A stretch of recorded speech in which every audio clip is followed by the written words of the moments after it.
Hello student, this is Ajit Charan. Welcome to Swami Vivekananda institute. कैसे हैं आप लोग? उम्मीद है आप लोग भले चंगे होंगे। ठीक है, तो शुरू करते हैं आज फिर से एक नई बहुत ही इंटरेस्टिंग टॉपिक, हिस्ट्री का टॉपिक है वैदिक पीरियड का। वैदिक पीरियड में मैंने पिछले क्लास यूनिट में कुछ चर्चा की थी। तो फिर आज फिर शुरू करते हैं वैदिक पीरियड का अगला पार्ट। ठीक है, तो अब शुरू करते हैं। यहाँ पर हमने बात कर रहे थे कि वैदिक पीरियड में क्या होता है कि अलग अलग तरह का वेदास लिखे गए थे, है ना, वैदिक पीरियड में। तो उसी में एक बात आती है अरण्यक, है ना। अरण्यक, इसको देख लीजिए, अरण्यक। ठीक है, अरण्यक क्या है? तो अरण्यक कहते हैं एक फॉरेस्ट बुक है ना। किस तरह की बुक है अरण्यक? तो एक फॉरेस्ट बुक है। ठीक है, फॉरेस्ट बुक है। समझ में आ रही बात? तो अरण्यक एक फॉरेस्ट बुक है। ये बुक जंगल्स के लाइफ के बारे में, यानी लाइफ ऑफ जंगल्स के बारे में लिखा गया है। वेदों का एक बुक है अरण्यक, है ना, जिसमें जंगल लाइफ की बात की गई है। जंगल लाइफ में क्या होते थे? तो हर्मिट्स होते थे। तो हर्मिट्स की लाइफ कैसी होती थी, हर्मिट्स का काम क्या होता था, इन सब चीजों की चर्चा अरण्यक में की गई है। ठीक है, तो ये अरण्यक जो है, इसमें हर्मिट्स क्या करते थे? जंगलों में जाकर के तपस्या करते थे और वहां पर टीचर्स देते थे। मतलब वहां पर जो पुपिल्स आते थे, छात्र आते थे, यहाँ के जो लोग होते थे, यहाँ वहां पर जो भी रहने वाले होते थे, उन सब की लाइफ के बारे से वो जुड़े हुए थे। ठीक है, और वहां पर वो साधना वगैरह करते थे। तो इसी की बात आती है अरण्यक में। ठीक है, फॉरेस्ट बुक है, जंगल लाइफ की बात करती है। ठीक है, जंगल लाइफ। ठीक है, समझ में आ रही है? तो ये बात है। आगे है, ये क्या करते थे? तो ये मिस्टिसिज्म, ये जो होते थे प्रीस्ट प्रीस्ट जिनको कहते हैं पुजारी, ये क्या होते थे? तो मिस्टिसिज्म एंड फिलोसफी, है ना, ये इस पर काम करते थे। मिस्टिसिज्म क्या होता है और फिलॉसफी क्या होता है? मिस्टिसिज्म वो होता है जिसमें रहस्यों को खोला जाता है, यानी बहुत सारे रहस्य इस दुनिया में हैं और इस संसार के सारे रहस्यों को अगर रीओपन करना है तो उसके लिए बहुत सारे रहस्यों को जानना होगा। जैसे कि ये दुनिया क्या ऐसी क्यों बनी है ना, इस पर मृत्यु जीवन क्या क्यों होता है, इस पर सारे जीव जंतु बनते बिगड़ते क्यों, खत्म क्यों होते हैं, है ना। ये सब रहस्य है, बहुत सारी रहस्य है इस पृथ्वी पर। ठीक है, इस ब्रह्मांड में और भी रहस्य है। ब्रह्मांड क्या है, ब्रह्मांड के बाहर की चीजें क्या है, ये सारा मिस्टिसिज्म के जरिए सोच करके हम सोचते हैं कि आखिर इसका रहस्य क्या है, ये पृथ्वी क्यों है, तारे क्यों हैं, और ये सब कहाँ है, क्या है आखिर, इसके ऊपर की दुनिया क्या है। तो इसको मिस्टिसिज्म, मिस्टिसिज्म को जानने के लिए, है ना, अध्ययन करना पड़ता है, पढ़ना लिखना पड़ता है, ब्रेन को तेज करना पड़ता है। तो ये साधु सन्यासी जो प्रीस्ट थे, अरण्यक जो उस बुक के बारे में बताती है, ये सन्यासी जो प्रीस्ट थे, ये मिस्टिसिज्म करते थे, यानी कि रहस्यों को खोलते थे। और ये क्या करते थे? एक फिलॉसफी देते थे।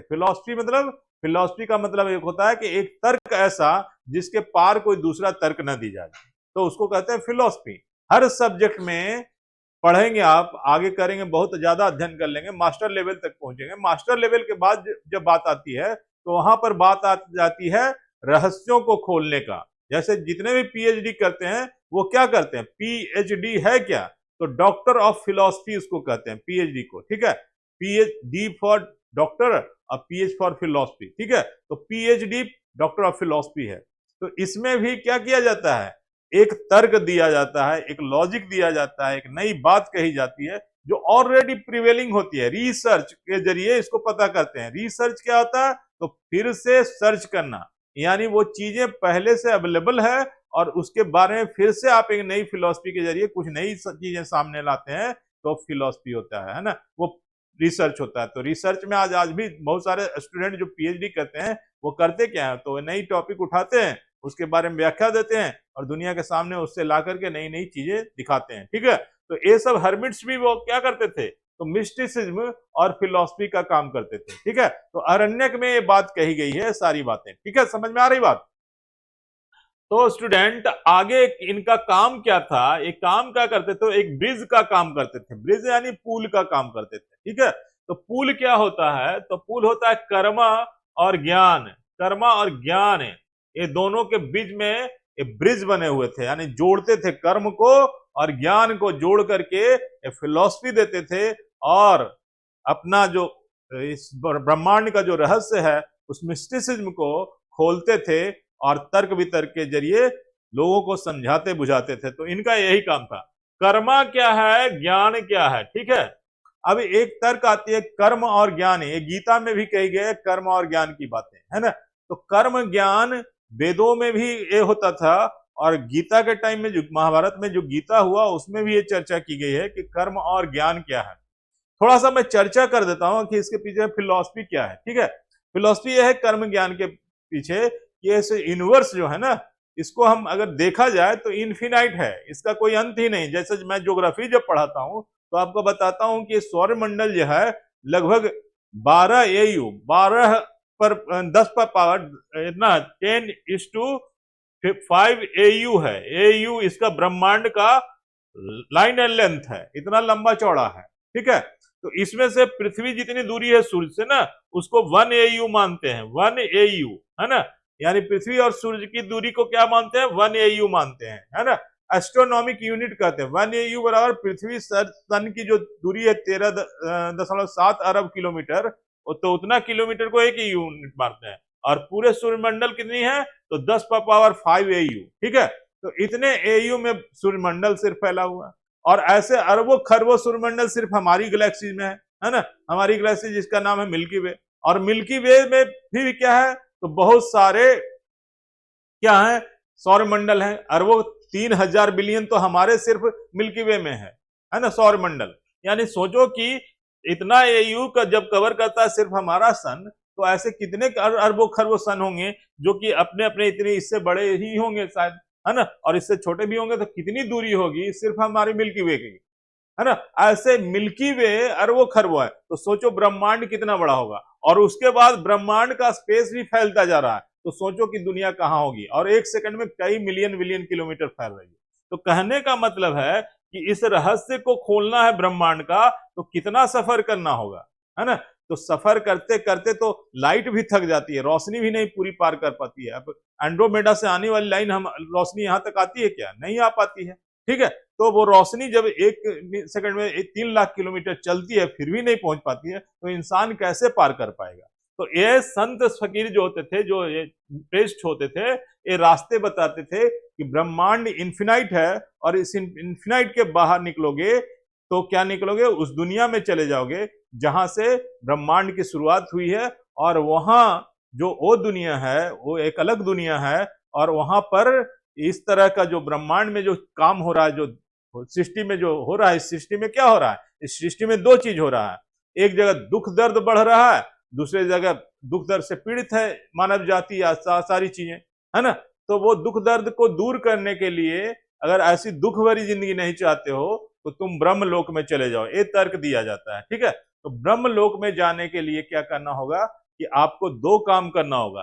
एक तो नॉलेज, है ना, और दूसरा एक एक्शन, यानी काम करना होगा, एक्शन, है ना, एक्शन करना होगा यानी काम करना होगा। और दूसरा नॉलेज, NOWLEDG, नॉलेज, है ना। तो कर्म और ज्ञान, यही बात अर्जुन को बताया था कृष्ण ने महाभारत में, ठीक है। जब वो लड़ने गए थे कौरवों से, तो बताया कि देखो वो जब घबरा रहे थे कि हमारे अपने सब लोग हैं, हम कैसे इनकी बद्ध करें, तो वो बताए थे कि नहीं, मैं भगवान हूं और मैं तुमसे सत्य कह रहा हूं, जो बात सत्य है वो करो, कर्म और ज्ञान करना है तुम्हें।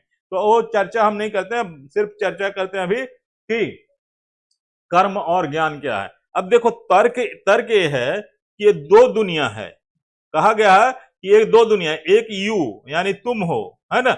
तो तुम्हारे अंदर भी ब्रह्मांड इतनी दूरी है, जितना बड़ा ब्रह्मांड है उतना बड़ा तुम्हारा बॉडी है ना। कैसे बड़ी बॉडी है, तो तर्क ये है कि ब्रह्मांड में क्या क्या क्या चीजें हैं। तो ब्रह्मांड में बेसिक 3 चीजें हैं। बेसिक क्या है, मैटर, एनर्जी एंड स्पेस। 3 चीजें हैं, matter, energy and space. Matter यानी कोई वस्तु, जैसे पृथ्वी है, सूर्य है, तारे है, जिसमें मटेरियल्स है, ठीक है, तो मैटर हो गया। और दूसरा क्या हो गया, एनर्जी। एनर्जी जो जो जिससे हम वर्क करते हैं, capacity to do work is energy. तो सूर्य से जो रोशनी आती है उससे सारी एनर्जी बनती है। तो सनलाइट क्या है, एनर्जी है। तो सारे ब्रह्मांड में सूर्य की रोशनी है, तो सूर्य की रोशनी क्या है, एनर्जी है। तो मैटर है, एनर्जी है, जहां जहां जिस जिस पॉइंट पर मैटर और एनर्जी है वो कवर है, और जो जहां पर मैटर एनर्जी नहीं है वो वाला हिस्सा क्या हो जाता है, अंतरिक्ष कहते हैं उसको। अंतरिक्ष मतलब खाली स्थान, तो अंतरिक्ष है, बाकी का स्थान अंतरिक्ष है। तो हमारे बॉडी में भी ऐसा ही है, एक जगह मैटर है, एक जगह एनर्जी है, एक जगह खाली स्थान है, ठीक है। हम हमारी जो फंक्शन है ऑफ बॉडी जो होती है, धड़कन जो होती है, जो हम हाथ हिलाते हैं, काम करते हैं, ये किस वजह से करते हैं, एनर्जी की वजह से। हमारे शरीर में जो एनर्जी होती है उससे हम काम करते हैं, तो एनर्जी है ना हमारे बॉडी में। और मैटर क्या है, तो जितने भी सेल है ये सब क्या है ना, सेल है जो सब क्या है, एक मैटर है ना। हमारा लंग्स क्या है, एक मैटर है। हमारा ऑर्गन, बॉडी ऑर्गन क्या है, एक मैटर है। तो मैटर भी है, एनर्जी भी है, और स्पेस भी है। स्पेस कैसे है, तो जो दो सेल्स के बीच में जब डिस्टेंस खोजोगे तो उसमें भी डिस्टेंस गैप मिलता है, ठीक है। तो हर जगह पर तुम्हारे बॉडी में गैप है ना। तो गैप भी है जिसको स्पेस कहते हैं, स्पेस भी है, मैटर भी है, और एनर्जी भी है, और ये भी इन्फिनाइट है। अब कितने सेल्स हैं पता है क्या, कितने न्यूरॉन्स हैं पता है क्या बॉडी में, नहीं। तो ये सारी चीज, ऐसे ब्रह्मांड में कितने तारे हैं, कितने एनर्जी है, कोई पता नहीं। हमारे शरीर में कितनी एनर्जी है वो कुछ पता नहीं, ठीक है। तो इस तरह से हम कह सकते हैं कि एक ब्रह्मांड बाहर है, एक ब्रह्मांड हमारे शरीर में है। अब इस ब्रह्मांड, इसी को कहा गया है कि ये दो लाइन है। जब अर्जुन दुविधा में थे तो उनको कृष्ण ने बताया, क्या बताया, कि ये दो लाइन है, एक तो तुम हो और एक क्या है कि ये सारी दुनिया है ना। तो ये लोग, ये जो पेरिस्ट में लोग थे, यही बताते थे कि ये दुनिया में रहोगे, ये दुनिया है, अगर वर्ल्ड है, यूनिवर्स है, पर अर्थ है, तो यहाँ पर तुम्हें काम करना होगा। बिना काम किए कुछ भी नहीं होगा। एक्शन नहीं करोगे, सिर्फ भजन कर लोगे तो कुछ नहीं होगा, सिर्फ ध्यान लगा लोगे तो कुछ नहीं होगा, ठीक है। खाना खाना है तो हाथ चला के खाना खाना होगा। अर्जुन को यही कहते हैं कृष्ण कि मैं भगवान हूं, मैं तुम्हारा रथ का हाँक रहा हूं, मैं भी काम कर रहा हूं, काम करो, ठीक है। तो एक्शन करोगे तो दुनिया में रास्ता मिलेगा। जितना एक्शन करोगे, करो, रिसर्च करो, कंप्यूटर लाओ, रोबोटिक्स लाओ, ये सब क्या एक्शन है। बाहर की दुनिया का पता करो, यूनिवर्स में सैटेलाइट भेजो, ठीक है, कर्म है ना। और क्या करो, अपना नॉलेज बढ़ाओ। नॉलेज बढ़ाओगे तो क्या मिलेगा, बहुत सारी चीज ब्रेन तुम्हारी सर्च करेगी। तो एक ब्रेन है जो तुम्हारा इन्फिनाइट है, और एक बाहर की दुनिया इन्फिनाइट है। कहने का मतलब कि अगर रहस्य को ढूंढना है तो आपको नॉलेज एंड एक्शन के रास्ते पर चलना होगा। अब एक तर्क एकदम सटीक है, क्योंकि दो लाइन पर चल के ही आप आउट होगे ना इन्फिनाइट पर। एक तरफ चलते जाओगे तो कोई आउट है इन्फिनाइट का, जब इन्फिनाइट कर रहे हो तो दोनों छोर पर चलना होगा ना। तो दोनों छोर पर जब चलोगे तभी तो कहीं पॉइंट मिल जाएगा कि आउट कहाँ कहीं से निकलेंगे। लेकिन एक तरफ चलते जाओगे तब तो कोई खत्म ही नहीं है ना। समझ में आ रही बात। तो यही प्रेस्ट जो थे, जो जंगलों में थे, कर्मा और ज्ञान की बातें बताते थे। कहाँ कहा गया है, ये अरण्यक में कहा गया है, यानी उपनिषद जो वेद वगैरह है उसमें अरण्यक भी एक है, ठीक है। समझ में आ रही बात। अब नेक्स्ट इसके आगे, ठीक है। तो अब इसके आगे आते हैं, उपनिषद की बात आती है। उपनिषद क्या है ना। हमारे वैदिक पीरियड में उपनिषद की जो चर्चा की गई है, वेदों में जो उपनिषद बनाया गया है, ये उपनिषद क्या है। उपनिषद का मतलब होता है सिट डाउन नियर समवन, यानी कुछ किसी के सामने बैठ जाओ और उसके बाद उसको गुरु मानो, ठीक है। यानी गुरु मान करके, हम गुरु के सामने बैठकर क्या करते हैं, एजुकेशन लेते हैं। तो गुरु होता क्या है, तो गुरु शब्द का आप डिक्शनरी में मीनिंग देखोगे हिंदी के डिक्शनरी में, तो उसका डिस्पेलर ऑफ डार्कनेस, यानी अंधकार को दूर करने वाली वो चीज गुरु कहलाती है। जैसे सन क्या है, गुरु है, सूर्य से रोशनी आ जाती है। ट्यूबलाइट क्या है, गुरु है, क्योंकि ये अंधकार को भगाता है। एक टीचर यही काम करता है ना। वो भी आपके दिमाग में जो ज्ञान नहीं होता है तो उसको माना जाता है कि डार्कनेस है आपके दिमाग में। अगर वो ज्ञान देता है तो डार्कनेस दूर होती है, तो ये वो भी इसीलिए गुरु कहलाता है, ठीक है। तो गुरु है ना। तो ये क्या करते थे, एक उपनिषद में गुरु की बात कही गई है ना, गुरु की बात कही गई है ना, कि गुरु को मानो, ठीक है। अब वेदांता लास्ट फेज ऑफ वैदिक पीरियड है ना। इसका एम क्या था, जब वेद वगैरह लिखा गया तो वेद का अंत वेदांत है ना। वेद का जब अंत हो रहा है तो वो क्या कहलाएगा, वेदांत कहलाएगा। तो वेदांत, जब वेद लिखा गया तो वेदांत, तो एम क्या बताया गया, यानी वेद के लिखने का उद्देश्य क्या था। तो एम यही था ना कि हम जो मानव जाति हैं वो दुखों दर्दों से ऊपर उठे, ठीक है। तो ये वेदांत था, ठीक है। तो उपनिषद की बात जब आती है तो जितने भी उपनिषद है ना, उपनिषद यानी कि जिसके जरिए हमें बताया जाता है, a source of Indian philosophy इसको कहा जाता है। अभी मैंने बताया कि फिलोसफी क्या है, तो तर्क वितर्क जहां पर खत्म हो जाती है और जो बात कही जाती है जिसको सब मानने लगता है वो हो जाता है उपनिषद। तो 108 उपनिषद है, 108 उपनिषद, इतना ध्यान रखना। 108 उपनिषद हमारे वैदिक पीरियड में 108 उपनिषद बनाए गए हैं। उन उपनिषद मतलब फिलोसफी की बुक्स, फिलोसफी की बुक्स है ना, फिलोसफी है इसमें, है ना। आज जैसे पीएचडी करते हो ना तो एक बुक बन जाती है, पीएचडी एक सब्जेक्ट बन जाता है। ऐसे ही उपनिषद में 108 उपनिषद की बुक है जिसमें तरह तरह की फिलोसफी है। एक फिलोसफी नहीं है उसमें, एक बुक में हजारों तरह की फिलोसफी, सारे फिलोसफी के बुक है ना। तो 108 उपनिषद है, समझ में आ रहा है। तो 108 उपनिषद में क्या कहा गया, यही जीवन के बारे में कहा गया, उसके रहस्यों के बारे में कहा गया, अलग अलग विषय के बारे में कहा गया, विषय के रास्ते पर क्या नई सोच है उसकी बात कही गई। समझ में आ रही बात। तो उसके बाद सत्यमेव जयते क्वेश्चन पूछता है, सत्यमेव जयते ये शब्द ये मुंडकोपनिषद से लिया गया है। मुंडकोपनिषद उसी 8 उपनिषद में से एक उपनिषद का नाम है मुंडको उपनिषद। मुंडकोपनिषद से ही शब्द जो लिया गया सत्यमेव जयते, जो हमारे राष्ट्रीय प्रतीक चिन्ह के नीचे लिखा हुआ सत्यमेव जयते, यानी सत्य की ही विजय होती है ना। ये कहीं ना कहीं उस फिलॉसफी को बताता है जो हमारे उपनिषद में लिखे हुए हैं, और उपनिषद के मुंडको उपनिषद में एक फिलॉसफी दी गई। ऐसे ऐसे कई फिलॉसफी एक बुक में है, लेकिन उस फिलॉसफी को हम लेकर के अपना पूरा जीवन दर्शन बनाते हैं। ठीक है, तो जीवन दर्शन कैसे बन गया, सत्यमेव जयते। हम इस बात को इंडियंस मानते हैं कि अंत में जीत उसी की होती है जो सत्य के रास्ते पर रहता है। असत्य अत्याचार करने वाले कभी भी जीत नहीं सकते, अंत में उनकी हार निश्चित है। शुरू में जितना भी ताकतवर दिखे, लेकिन अंत में जीत किसकी होती है, जो सत्य के रास्ते पर चलता है। महाभारत हुआ लेकिन जीत किसकी हुई, पांडवों की हुई। ठीक है, तो यही होता है, यही आपके जीवन में भी होगा। आप अगर सही रास्ते पर चलते रहोगे तो विजेता बनोगे। ठीक है, नेक्स्ट। तो अब हम आते हैं स्मृति की। स्मृति भी एक वेद पीरियड में लिखा गया बुक्स है। ठीक है, इसमें क्या किया बताया गया है, तो रूल एंड रेगुलेशंस ऑफ वैदिक लाइफ, यानी वैदिक पीरियड का जो जीवन था उसमें रूल एंड रेगुलेशन, नियम कानून क्या थे। हर टाइम में कुछ ना कुछ नियम कानून होते हैं ना, जैसे आज आईपीसी बना हुआ, सीआरपीसी बना हुआ, फॉरेस्ट एक्ट बना हुआ है, रोड एक्ट बना हुआ, डिपार्टमेंट बनी हुई है। तो सबके सारा डिपार्टमेंट कैसे चलता है, रूल एंड रेगुलेशन से चलता है। तो ऐसे ही रूल एंड रेगुलेशंस क्या, ये स्मृति है जिसमें मनु स्मृति एक चर्चा आती है। कई स्मृतियों की चर्चा आती है, लेकिन उसमें मनु स्मृति की चर्चा बाद में बार बार की जाती है। मनु की स्मृति, यानी मनु कैसे बताते थे कि क्या रूल, वैदिक पीरियड का लाइफ स्टाइल कैसा था, वैदिक पीरियड लाइफ कैसे लोग जीते थे, क्या क्या सिस्टम था लिविंग का। ठीक है, तो इस तरह से स्मृतियां हैं। ठीक है, बहुत सारी स्मृतियां हैं। ठीक है, लेकिन मनु स्मृति ही एक चर्चित ज्यादा है, और भी जो इसमें रिसर्च वगैरह करेंगे तो कई स्मृतियां मिल जाएंगी। ठीक है, तो ये समझ में आया कि स्मृति भी एक वैदिक पीरियड का एक यूनिट था, एक सोर्स ऑफ इंफॉर्मेशन है, जिससे कि पता चलता है कि उस वैदिक पीरियड का लाइफ स्टाइल और रूल एंड रेगुलेशन कैसा था। ठीक है, समझ में आ रही बात। यानी पूरे वेदास में भ्रमित होने की चीज नहीं है कि वो कोई ऐसे ही पंडितों का बनाया हुआ बेकार की चीजें हैं, नहीं, पंडितों का बनाया हुआ नहीं, बल्कि एक लाइफ स्टाइल है, एक जीवन शैली है, एक इतिहास है, इतिहास की धरोहर है। समझ में आ रही।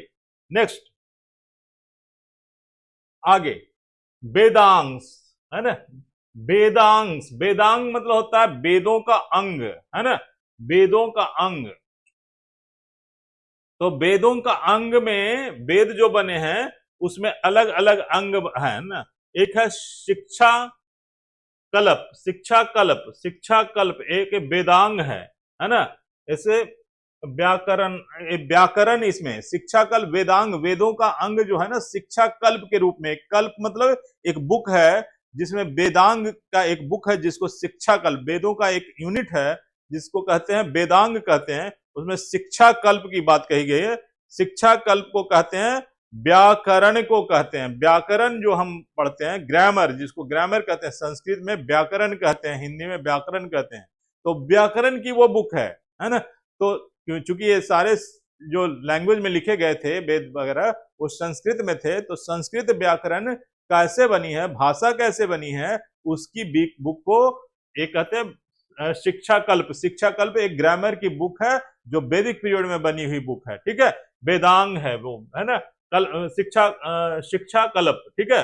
उसके बाद निरुकत चंदा, निरुकत चंदा, ये देखो, ये ज्योतिषी शास्त्र। ज्योतिषी शास्त्र को मानते हो? ज्योतिषी शास्त्र क्या है कि एस्ट्रोलॉजी का एक पार्ट है। एस्ट्रोलॉजी मतलब नक्षत्र और ग्रह और तारे ऑस्टिलेशंस का अरेंजमेंट जब होता है तो वो नक्षत्र बनता है। ज्योग्राफी में जब पढ़ाते हैं एस्ट्रोनॉमी तो उसमें आता है सारी कि वो 12 नक्षत्र कौन कौन से हैं, है ना। उस नक्षत्र में पैदल लेने वाले बच्चों पर क्या असर पड़ेगा, वो किस गुण के होंगे, ये सब चीजें नक्षत्रों को देख करके पंडित जी बताते हैं। अब देखो ये नक्षत्र या ज्योतिषी गलत है क्या?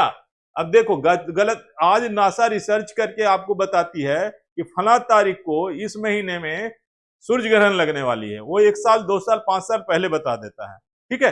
और हमारे यहाँ जो ये ज्योतिषी है, ज्योतिषी की बुक को उठाओ तो 2000 वर्ष पहले आने वाले बाद की भी टाइम उसमें लिखा हुआ कि नक्षत्र कब लगेगा, है ना, हेली स्टार कब दिखेगा, वो लिखा हुआ है, ठीक है। तो कहीं ना कहीं जो आज इतने इंटेलेक्चुअल दुनिया में बैठकर मशीनरी के जरिए सैटेलाइट भेज करके फोटो लेकर के स्पीड निकाल करके पोजीशन बता करके आपको बताते हैं कि ऐसी ये घटना होगी, और वो सारे आपको पंडित जी बता देते हैं अपने बुक ज्योतिषी वाले निकाल करके कि ऐसी घटना है इतने तारीख को सूर्य ग्रहण, और उसी टाइम वो ही बताता है। यानी कहीं ना कहीं हमारा सोर्स ऑफ इन्फॉर्मेशन ज्यादा ऑथेंटिक है, ज्यादा मान्य है, और बहुत सारा इंफॉर्मेशन उसमें दिया हुआ है।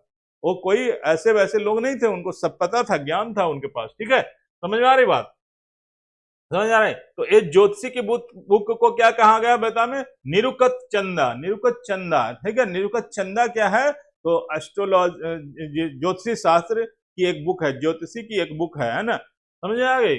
नेक्स्ट, चंदा।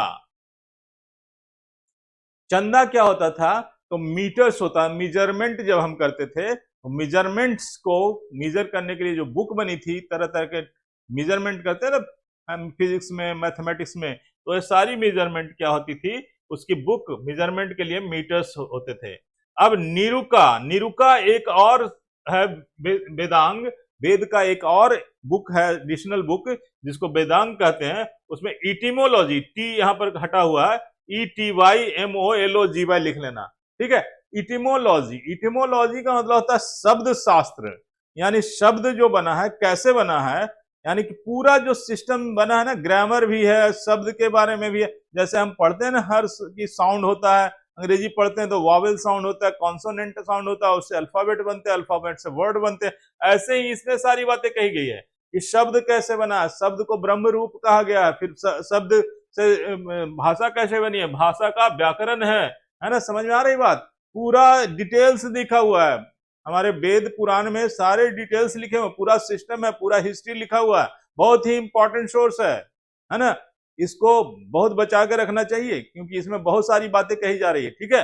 नेक्स्ट, तो इटिमोलॉजी शब्द के रूप में, शब्द को कैसे एनालाइज करते हैं, कैसे बना है शब्द। अब बेसिक साउंड की बात कर लें, जो बेसिक साउंड है, जितने भी भाषाएं बनी है पृथ्वी पर, उसका बेसिक साउंड क्या है? बेसिक साउंड 3 ही है, उसी से डिराइव्ड होकर के सारा साउंड बना है ना। तो ये सब चर्चा की गई है ना। वो 3 साउंड कहाँ है, इसमें मिलेगा वेदों में। वो 3 साउंड क्या है? जब आदमी इवोल्व हो रहा था, इंसान बन रहा था, तो जुबान नहीं चला पाता था, उसकी जुबान अस्थिर थी, हिलती नहीं थी। तो ऐसे में इंसान जो बेसिक इंसान थे वो 3 साउंड करते थे, 3 तरह के। जब जुबान नहीं चलेगी तो बोल करके देखो, क्या बोलोगे? तो एक साउंड होता आ साउंड होगा, आ कैसा होगा? आ, ऐसे उच्चारण होगा। यानी कोई गूंगा को बोलने को हो तो आ बड़ा आराम से बोल देगा, ठीक है। तो आ एक साउंड होता था। दूसरा ऊ साउंड भी, ऊ ये चंद्रमा वाला नहीं, सिर्फ ऊ, ऐसा वाला ऊ। तो ऊ, आ, ओ, गूंगा इतना बोलता है, आ, ओ। और मुंह बंद करके एक साउंड बना सकते हो, म, ठीक है। तो आ उ है ना, इसी से एक शब्द बनेगा ओम, आउम। तो पहले के जो ऋषि मुनि करते थे, क्या करते थे तपस्या में, क्या करते थे, आउम आउम, ठीक है। तो एक क्या था, एक शब्द बन था, ठीक है। और उसी से फिर उसी शब्द से बहुत सारे वॉवेल बना लिए अंग्रेजों ने, बहुत सारे हमने स्वर व्यंजन बना लिए हिंदी में, है ना। तो ऐसे बहुत सारी भाषाएं बनती चली गई, ठीक है। तो समझ में आ रहा है, ये सारा सोर्स ऑफ इंफॉर्मेशन है, सारा ये चीजें क्या है, सारा साउंड से लेकर के आपको व्याकरण से लेकर के शब्द, सारी चीजें बताई गई हैं इन किताबों में, ठीक है। तो ये बहुत बड़ा सोर्स ऑफ इंफॉर्मेशन है। नेक्स्ट, आगे दर्शन, दर्शन क्या है ना। तो दर्शन भी है, दर्शन क्या था, तो दर्शन उसमें किया गया। तो दर्शन 6 स्कूल्स ऑफ फिलोसफी, हमने बताया कितने कि 108 फिलोसफी की बुक थी, किसकी फिलोसफी की बुक थी ना, 108 है ना। उपनिषद 108 है ना, तो फिलोसफी की बुक ही तो है 108 फिलोसफी की बुक, उसमें एक एक बुक में कई कई हजार फिलोसफी, ठीक है। तो फिलोसफी, और उस फिलोसफी को पढ़ाने के लिए स्कूल होता था, यानी कोई नए छात्र जाते थे, कोई नए पुजारी जाते थे और उनको इस सब चीज का ज्ञान चाहिए था, तो कौन बताता, तो वहां पर बात की गई है स्कूल्स की, 6 स्कूल्स की बात की गई है, जो फिलोसफी, जहां फिलोसफी पढ़ाई जाती थी। इसके 6 हेड होते थे, यानी 6 स्कॉलर्स जिनकी चर्चा आती है ना, कि वो 6 स्कॉलर्स कौन कौन थे फिलोसफी के, ठीक है। तो एक फिलोसफी के स्कॉलर थे न्याय, न्याय जिसको कहते हैं, न्याय होती है ना कोर्ट में, तो न्याय यानी एनालिसिस का इस सब्जेक्ट होता था, एनालिसिस करने का तरीका, है ना। न्याय की फिलोसफी एक गौतम देते थे, गौतम नाम करके ऋषि थे, मुनि थे, वो क्या बताते थे, वो बताते थे न्याय के बारे में। न्याय, तो न्याय का मतलब क्या होता है, कोर्ट में क्या होता है, हियरिंग के दौरान क्या होता है, स्टडी करता है जज, क्या करता है, केस स्टडी करता है, यानी केस को पढ़ता है ना। तो एनालिसिस करेगा तभी तो रिजल्ट देगा ना, कि आखिर हुआ क्या होगा, मैटर क्या था, है ना, आखिर फैक्ट उसको तक पहुंचता कैसे है। तो ऐसे ही उस टाइम भी गौतम वगैरह पढ़ाते थे कि आखिर न्याय जो है वो कैसे किया जाए, ठीक है। तो न्याय की बातें होती थी, है ना, एनालिसिस, उसमें एनालिसिस, किसी घटना की एनालिसिस बताई जाती थी, समझ में आ रही बात। तो एनालिसिस का काम न्याय में करते थे, न्याय के स्कूल में एनालिसिस सिखाया जाता था, किसी मैटर में कोई इंसिडेंस हुआ, कहीं कोई घटना हुई, तो एनालिसिस कैसे करोगे, है ना, एनालिसिस का तरीका क्या होगा, एक और बताते थे, गौतम बताते थे, ठीक है। वैशाख दर्शन एक और दर्शन है, न्याय दर्शन, वैशाख दर्शन, ये दर्शन है सारे, 6 दर्शन है, 6 स्कूल है। इसके जो टीचर थे उसका नाम था कनाडा ऋषि, कनाडा ऋषि, कनाडा ऋषि एक मुनि थे जिनका नाम था, वो क्या करते थे, क्या बताते थे, वो बताते थे वैशाख दर्शन, यानी ये, हाँ, कनाडा ऋषि वैशाख, वैशाख दर्शन, है ना, इसके बारे में, वैशाख दर्शन के बारे में बताते थे, वैशेख दर्शन, ठीक है। और सांख्य दर्शन, ये भी आता है, सांख्य मतलब स्टैटिस्टिक्स जिसको हम कहते हैं, ठीक है। कपिल बताते थे सांख्य दर्शन, स्टैटिस्टिक्स, यानी डाटाबेस आज पढ़ते हैं ना, डाटा वगैरह रखने का, है ना, डाटा इंफॉर्मेशन, स्टैटिस्टिक एक सब्जेक्ट ही है ना, किसी भी इंफॉर्मेशन का डाटा कैसे स्टोर करते हैं। तो सांख्य दर्शन कौन बताते थे, कपिल बताते थे, इसमें सांख्य की बातें होती थी, स्टैटिस्टिक की बातें होती थी, ठीक है। उसके बाद पूर्वामीमांसा एक और है दर्शन है, पूर्वामीमांसा, पूर्वामीमांसा यानी पहली वाली मीमांसा, इसको जैमिनी नाम करके, जैमिनी ये दर्शन यानी ये स्कूल था पूर्वामीमांसा, जहां पर जैमिनी नाम के प्रोफेसर पढ़ाते थे, है ना, मीमांसा वगैरह पढ़ाते थे, यानी मीमांसा, है ना। और लास्ट में है उत्तर मीमांसा, ये 2 और स्कूल थे, पूर्वामीमांसा, उत्तर मीमांसा। इसके जो टीचर थे उत्तर मीमांसा के, वो वेद व्यास, जिन्होंने महाभारत लिखा था ना, वो ये मीमांसा की में टीचिंग करते थे, यानी बताते थे कि क्या है, कैसे है लाइफ, कैसे जीना है, ठीक है, समझ आ रही बात। तो ये सारे स्कूल्स थे जहां पर कि पढ़ाया जाता था, उनको किनको, जो तपस्वी आते थे, स्कॉलर्स आते थे, उनको आगे की रास्ता बताया जाता है। जैसे कोई तपस्वी बनना चाहता है, वैराग्य करना चाहता है, जाकर ज्ञान लेना चाहता है ना, तो वो जाएगा और हरमिट के पास जंगल में जाकर के सारी ज्ञान अपने गुरु जी से लेता था, और ये तरीका होता था उनको पढ़ाने लिखाने का, समझ में आ रही बात। नेक्स्ट, अब है उपनिषद, उपवेदास, वेदास तो हम पढ़ लिए 4, सामवेद, अथर्ववेद, ऋग्वेद, यजुर्वेद, है ना, सारे वेद हमने पढ़ लिए। अब वेद का उपवेद है, उपवेद भी 4 है, यानी 4 उपवेदास है। उपवेदाज कितने हैं? उपवेदाज 4 है, 4 उपवेद है, ठीक है। तो 4 उपवेद वो कौन कौन से उपवेद है ना? तो उपवेद पहला क्या है? पहला है धनुर्वेदा। धनुर्वेदा, मैं हट जाता हूं। धनुर्वेदा वेदा पहला क्या है? धनुर्वेदा है। धनुर्वेदा में क्या सिखाएगा? आर्ट ऑफ वारफार, यानी कि लड़ाई, धनुष चलाना कैसे, किसने सिखाया? कहां से लिखा हुआ है कि कैसे धनुष, लड़ाई, लड़ाका कैसे बनाया जाता था? यानी धनुर्वेदा में, यानी ये उपवेद है, वेद के बाद उपवेद है जिसमें धनुर्विद्या की बात कही गई है। कैसे अर्जुन को, कृष्ण को कैसे धनुष कैसे चलाया जाता है, निशाना कैसे लाया जाता है, स्पीड कैसे धनुष की बढ़ाई जाती है, ये सारी चीजें धनुर्वेदा में व्याख्या की गई है ना। इनका धनुष कैसे चलता था, राम कैसे धनुर्धर थे, अर्जुन कैसा धनुर्धर था, ये सब की बात की गई है, ठीक है। उसके बाद गंधर्व वेदा। गंधर्व वेदा, गंधर्व वेदा एक और उपवेद है जिसका नाम है गंधर्व वेदा। गंधर्व वेदा में क्या बात कही गई है? तो आर्ट एंड म्यूजिक की बात कही गई है। म्यूजिक और आर्ट शुरू से रहा, जब से सृष्टि बना है ना, तब से म्यूजिक और आर्ट रहा है ना। कैसे? तो जब पृथ्वी का क्रस्ट बना है, तो क्रस्ट पर हम जानते हैं कि एटमॉस्फेयर की वजह से लाखों वर्ष तक बारिश हुई। तो बारिश जब होती है तो पानी जब जमा होता है तो उसमें बूंद गिरती है, तो उसकी एक मधुर आवाज आती है। आपने सुना होगा बरसात के दिनों में क्या आवाज आती है? तो जल तरंग की आवाज आती है। और जो बड़े बड़े म्यूजिशियन आज भी जल तरंग अपने म्यूजिक में डालते हैं, उससे मेलोडी बहुत अच्छी बन जाती है, ठीक है। संगीत बड़ा प्यारा लगने लगता है, ठीक है ना। तो ये क्या है कि इसमें भी म्यूजिक और आर्ट, म्यूजिक आर्ट एक शुरू से बहुत बड़ा विषय रहा है ना। इसमें काम करने वाले लोगों की बड़ी बड़ी बड़ी ख्याति रही है, ठीक है।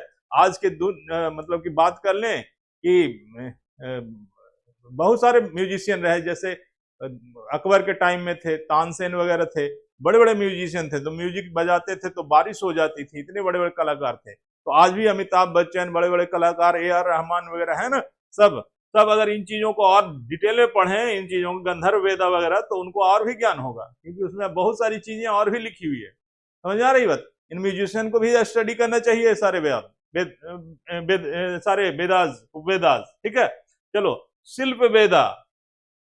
शिल्प वेदा में घर, आर्किटेक्चर, होम कैसे बनाया जाए, रियायत कैसे बनाया जाए, महल कैसे बनाया जाए, ये कौन सा वेदा बताता था? ये आर्किटेक्चर, यानी कहां पर घर बनाना है, कैसे महल बनाना है, इसकी ज्ञान कौन देते थे? ये सब स्कॉलर्स होते थे, ऋषि मुनि होते थे, जो अपने शिष्यों को सिखाते थे। आर्किटेक्चर ऐसे ही नहीं कोई कारीगर सीख जाता था कि उसको आर्किटेक्चर पूरा महल बनाना है। महल बनाने कैसे आ सकता है? एक लेबर को कह दो जाकर के 5 स्टोरेज बिल्डिंग बना दो, बना देगा? नहीं बना देगा। उसके लिए क्या चाहिए? आर्किटेक्चर इंजीनियर चाहिए, है ना।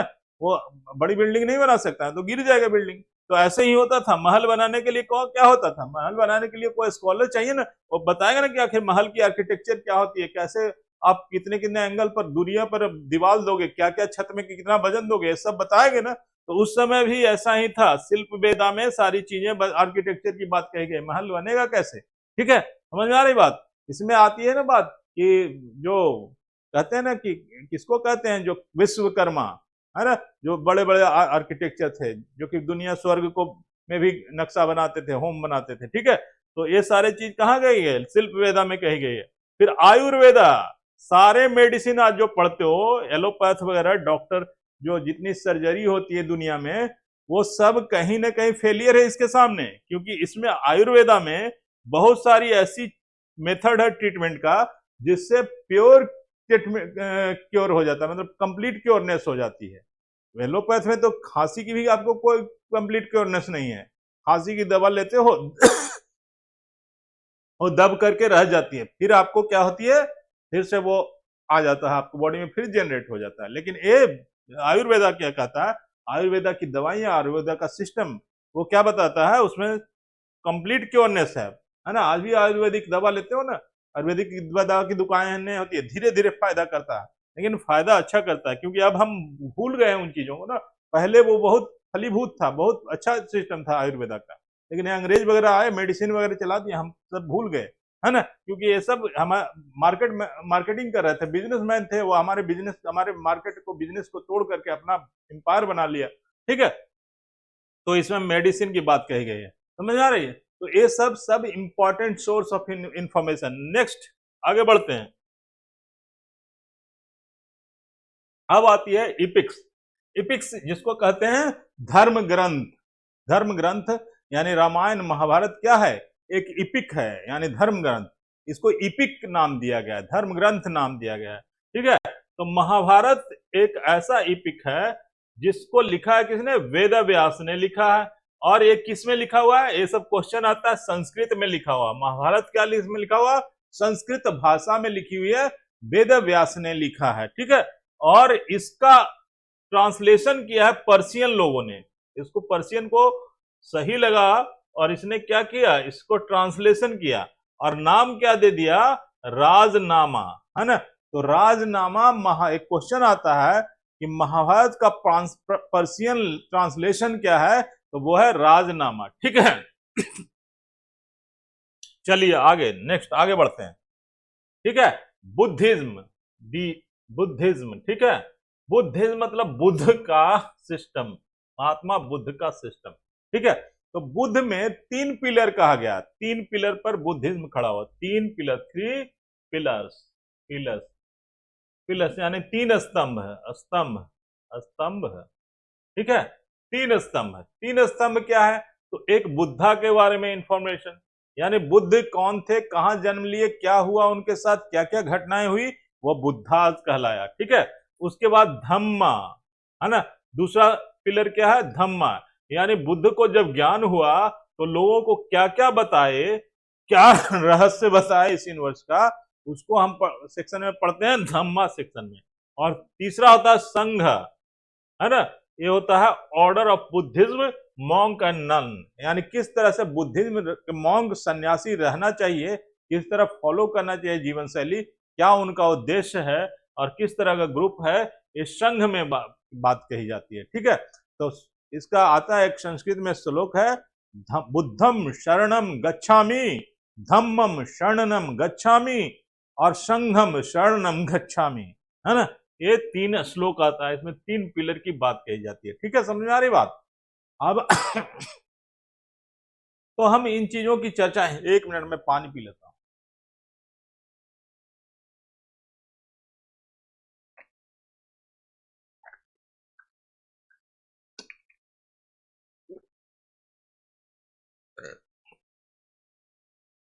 हाँ जी, तो ये हुआ कि बात बुद्धिज्म की। ठीक है, अब इसमें आगे बढ़ते हैं। बुद्धिज्म के बारे में, पहले बुद्ध के बारे में बता दूं कुछ ज्ञान कि बुद्ध क्या थे, कौन थे, कहां थे। तो बुद्धिज्म जो थे, बुद्ध जो जिनको हम कहते हैं, बुद्ध का नाम सिद्धार्थ था बचपन में, वो बाद में जब ज्ञान प्राप्त किए तब लोगों ने उनको बुद्ध का नाम दिया, है ना। सिद्धार्थ था, सिद्धार्थ, है ना। सिद्धार्थ जन्म कहाँ लिए थे, सिद्धार्थ जन्म लिए थे, ये नेपाल में जन्म लिए थे। नेपाल में लुम्बिनी जगह में, कपिल वस्तु एरिया में, कपिल वस्तु एरिया है नेपाल में, जहां पर लुम्बिनी जगह है, लुम्बिनी जगह में सिद्धार्थ का जन्म हुआ। ठीक है, सिद्धार्थ नामक बालक का जन्म कहाँ हुआ, तो नेपाल में कपिल वस्तु एरिया में लुम्बिनी जगह पर। ठीक है, और लुम्बिनी में कब उनका जन्म हुआ था, तो 563 बीसी, यानी 563 वर्ष, 563 वर्ष before century, before common era. ठीक है, उसके बाद उनके फादर का क्या नाम था, फादर थे उनके सुदोधन, और मदर का नाम महामाया। ठीक है, सुदोधन और महामाया। ठीक है, सुदोधन फादर थे और मदर का नाम महामाया था। उनकी शादी जब हुई थी तब उनकी एज थी 16 वर्ष, यानी 16 वर्ष में उनकी शादी हुई थी। ठीक है, जब वो उनको लगा कि दुनिया दुखों भरी है, इसमें बहुत पेन है, तो उसके रहस्य को निकालने के लिए, पता करने के लिए 29 साल की एज में वो घर को छोड़ दिए थे, यानी लेफ्ट हिज पैलेस, यानी महल को छोड़ करके वो बाहर चले गए थे ज्ञान प्राप्ति के लिए, कि रहस्य को जानने के लिए। और जब वो 6 साल घूम भटक लिए, तब उनको अंत में गया के पास इनलाइटमेंट, यानी ज्ञान क्या है, रहस्य क्या है इस ब्रह्मांड का, उसको पता कर लिए वो, है ना। तो उसको कहते हैं इनलाइटमेंट। ठीक है, उसके बाद धर्म चक्र परिवर्तन। अब इनमें जो घटनाएं हुई उनकी लाइफ में, तो एक एक शब्द उसमें संस्कृत में आता है और इस शब्द से पूछा जाता है क्वेश्चन कि वो घटनाएं क्या थी। तो पहला घटना क्या था, तो घर को छोड़े थे। तो घर को छोड़ने वाली जो घटना थी, यहां पर लिखा हुआ महाभिनिष्क्रमण। महाभिनिष्क्रमण मतलब बुद्ध घर छोड़ करके निकले, यानी उसके पहले की जितनी भी घटनाएं कि कैसे वो क्यों घर के छोड़ करके निकले, वो सारी घटनाएं महाभिनिष्क्रमण में आती है। यानी एक लाइफ उनका वो हिस्सा है जहां पर वो जन्म लेते हैं, उनके पिताजी उन्हें बहुत प्यार करते, नाज नाज से पालते हैं, फिर उनको दुखों का दृश्य दिखता है, फिर वो घर छोड़ करके बाहर निकल जाते हैं दुखों को दूर करने का मतलब दुखों का कारण जानने के लिए और इस ब्रह्मांड के रहस्य को पता करने के लिए। तो वो होता है उतना फेज जो है निकलने तक, घर छोड़ करके निकलने तक की घटना जो उनके जीवन की है, वो कहलाती है महाभिनिष्क्रमण। ठीक है, महाभिनिष्क्रमण के बाद क्या आता है कि वो जाते हैं और वो क्या कहते हैं कि घूमते हैं, घूम घूम करके हर जगह ज्ञान की प्राप्त करते हैं, है ना। तो ज्ञान प्राप्त जब हो जाती है तो उसको कहते हैं इनलाइटमेंट, यानी ज्ञान जब मिल गया उनको 35 साल की एज में, तो वो क्या हो गया, इनलाइटमेंट हो गया, यानी कि उनको ज्ञान की प्राप्ति हो गई। अब इसके बाद का जो फेज आता है वो आता है धर्म चक्र परिवर्तन। जब ज्ञान आ गया ना, तो उनके पास क्या हुआ, जब वो ज्ञान हासिल कर लिए तो उनका उद्देश्य था समाज का कल्याण करना। तो इसके लेकर वो समाज में जितने भी पृथ्वी पर लोग थे उनको ज्ञान देने लगे कि कैसे जीवन जियोगे, कैसे इस दुखों से बाहर निकलोगे। उसको कहते हैं धर्म चक्र परिवर्तन, यानी कि उनकी उपदेश जहां जहां दिए, फर्स्ट सेरेमन उसको कहते हैं अंग्रेजी में, और है ना। तो पहला उपदेश कहाँ दिए, उसके बाद दूसरा उपदेश कहाँ दिए, कहाँ कहाँ कॉन्फ्रेंस आई, कहाँ कहाँ सारे स्कॉलर बैठे, ये सब चर्चा की गई है बुद्धिज्म में, और वो को कहते हैं धर्म चक्र परिवर्तन। और उसके बाद आता है जब वो सारा लोगों को समझा दिए कि जीवन रहस्य ऐसा है, सब कुछ इस तरह की बातें हैं, तो कुशीनगर पड़ता है काशी में, काशी पड़ता है यूपी में, यूपी के देवरिया डिस्ट्रिक्ट में जाओगे तो वहां पर कुशीनगर है काशी, जहां पर काशी घाट जो गंगा नदी बहती है ना, उसी एरिया में देवरिया डिस्ट्रिक्ट है। देवरिया डिस्ट्रिक्ट में कुशीनगर है। तो कुशीनगर में 80 साल की उम्र में वो सब सारा जब लोगों को समझा दिए सारी बातें, उसके बहुत शिष्य उनके बन गए और सब उनके पीछे पीछे चलने लगे, उनकी बातों को सुनने लगे। तो अंत में एक दिन बताए कि अब मेरा काम पृथ्वी पर पूरा हो गया, अब हम क्या करते हैं, क्या करेंगे कि शरीर को यहीं छोड़ करके हम जो यूनिट ऑफ लाइफ है वो निकल जाएंगे, और हम जिस लोक से आए हैं, जहां तुम्हें बता दिया सारा रहस्य कि कैसे तुम भी छुटकारा पाओगे, अब हम जाते हैं। ठीक है, और सारी डेट बता करके कब मैं अपना शरीर छोड़ूंगा, वहां से वो शरीर को छोड़ करके निकल गए वो, यानी कि उनकी आत्मा यूनिट ऑफ लाइफ निकल गई। ठीक है, इसको कहते हैं है ना, इसको कहते हैं महापरिनिर्वाण, यानी इस घटना को कहते हैं क्या, महापरिनिर्वाण, यानी बुद्ध का महापरिनिर्वाण हुआ। ठीक है, समझ आ रही बात। तो ये सारी घटनाएं हुई। अब थोड़ा सा मैं चर्चा कर दूं, आपको बहुत सारी चीजें इसमें क्लियर क्रिस्टल नहीं होगी, हुई होगी कि आखिर ये सारी चीजें शब्द कैसे आया। ठीक है, तो मैं थोड़ा सी उनकी कहानी जीवनी यहाँ पर चर्चा कर देता हूँ, ताकि आपको समझ में आ जाए कि बुद्ध क्यों ये सब काम किए, कैसे किए, और क्या हुआ उनके लाइफ में। हुआ ये था कि जैसा मैंने बताया, सुदोधन कौन थे, तो बुद्ध के पिता थे। कुशीनगर में एक राजा थे, नेपाल मतलब नेपाल के, है ना, लुम्बिनी में, नेपाल के लुम्बिनी के पास एक राजा थे जिनका नाम था सुदोधन। सुदोधन के घर एक बच्चा पैदा लेता है जिसका नाम सिद्धार्थ वो रखते हैं। तो सिद्धार्थ से सुदोधन बहुत ज्यादा प्यार करते हैं। सिद्धार्थ को कोई दुख नहीं देखना उनको पसंद होता है, बहुत प्रेम करते हैं अपने बेटे से सुदोधन। इसीलिए वो राजा क्या करता है कि बेटे को मुझे जरा सा दुख ना का एहसास ना हो, इसके लेकर वो क्या करते हैं, जितने भी दुखी लोग उस राज्य में हैं उन लोगों के लिए एक अलग एरिया बना देते हैं कि भैया आप अगर बीमार हो, आपको पेन हो रहा है, तो आप इस एरिया में रहना। आपका अगर कोई बूढ़े हो गए हो तो आप इस एरिया में रहना, है ना। आपको बीमारी है, बुढ़ापा है ना, किसी तरह का रोग है, कोई डिजीज है, तो सब एक एरिया में रहना, हमारे बेटे को इधर रहने दो एक साइड में। और वो क्या किए कि अपने बेटे को उनके बेटे के जो उम्र के बच्चे होते थे उनके साथ वो रख दिए। अब बचपन में बच्चा खेलता है, बड़ा होता है, 15-16 साल का हो जाता है, शादी भी हो जाती है, एक बच्चा भी हो जाता है। यानी सिद्धार्थ को एक राहुल नाम का बेटा हो जाता है, पत्नी आ जाती है, तब तक उसको पता ही नहीं चलता है कि दुनिया में दुख क्या होता है ना, क्या घटनाएं होती है दुनिया में, कुछ भी नहीं मालूम है दुनिया के बारे में। वो बड़ा खेल कूद करके पला हुआ बड़ा प्यारा सा बच्चा, शादी भी हो जाती है, बच्चे भी हो जाते हैं।